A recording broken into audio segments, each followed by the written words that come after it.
하수 슬러지의 재활용 방법으로서 퇴비화가 있습니다. 하수 슬러지에 포함된 질소와 인은 비료의 주성분입니다. 이 외에도 칼슘이나 마그네슘 등 많은 무기물이 포함되어 있는데 이들 역시 식물 성장에 필요한 필수 무기물질입니다. 슬러지 퇴비화란 슬러지 중 유기물을 최대한 분해하여 안정화시킨 후 남은 질소, 인 등의 비료 성분을 녹지나 농지에 사용하는 것을 말합니다. 식물은 독립영양생물로서 별도의 유기물을 필요로 하지 않기 때문에 퇴비로 사용하기 전에 유기물은 최대한 분해시킬 필요가 있는데 그 이유는 유기물이 많은 슬러지를 직접 식물에 투입하였을 경우에 이 유기물이 산화되면서 열을 내게 되고 그 열로 인해서 식물이 장애를 받게 되기 때문입니다. 하수 슬러지를 퇴비화하는 기본 공정과 주요 설비입니다. 보통 탈수 케이크를 가공하여 퇴비를 만드는데 퇴비화하는 방법은 먼저 하수 슬러지의 수분을 최대한 제거하여 건조시키고 여기에 첨가물로서 톱밥이나 왕겨 등 통기성이 좋은 식물성 재료들을 슬러지와 섞어줍니다. 이들을 섞어주고 파쇄, 혼합한 후 퇴비화조에서 호기성 혹은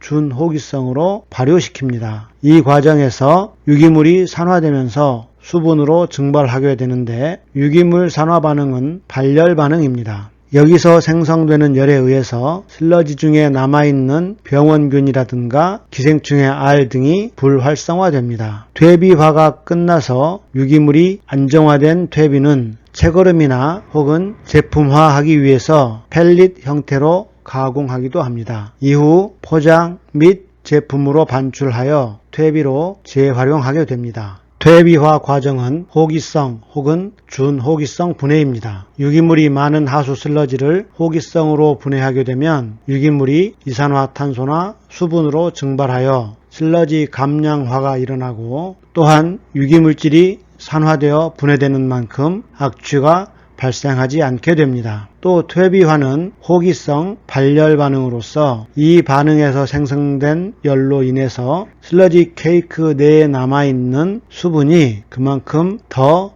줄어들게 됩니다.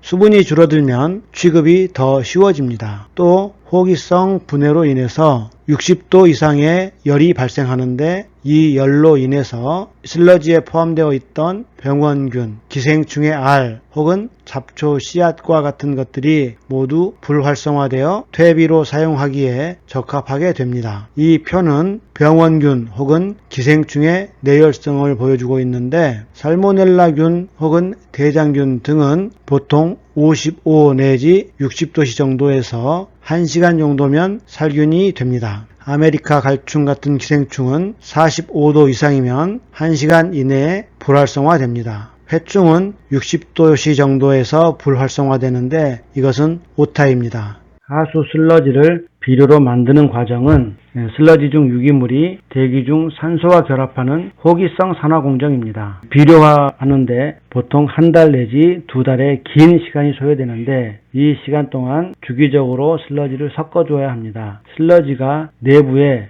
산소가 도달하지 못하는 영역이 있을 수 있는데 산소가 없으면 슬러지는 혐기성으로 분해됩니다. 혐기성으로 분해되면 앞에서 본 바와 같이 메탄이나 황화수소와 같은 가스가 발생하게 되고 악취가 발생할 수 있습니다. 슬러지를 이용해서 만든 퇴비를 비료로 사용할 때는 품질 기준이 있습니다. pH는 중성 영역이 좋고 또 취급을 쉽게 하기 위해서 함수율은 30 내지 40%로 유지하는 것이 좋습니다. 비료로서의 품질로는 CNB가 중요한 인자인데 CNB는 탄소 대비 질소의 비율입니다. 퇴비가 질소나 인 같은 영양염료를 공급하기 위한 것으로 탄소는 크게 중요하지 않습니다. 따라서 탄소보다 질소가 많으면 많을수록 유리하기 때문에 CNB는 20 이하가 적당합니다. 마찬가지로 BOD도 유기성분을 말하는데 퇴비 g당 BOD가 30mg 이하가 된 비료가 좋은 유기질 비료입니다. 이렇게 생산된 비료는 작물을 생산하는 데 사용합니다. 따라서 부산물 비료의 중금속 유해성 기준을 만족해야 합니다. 이 비료로서 사용하기 위해서는 비료관리법 시행령에 그 기준이 정해져 있습니다.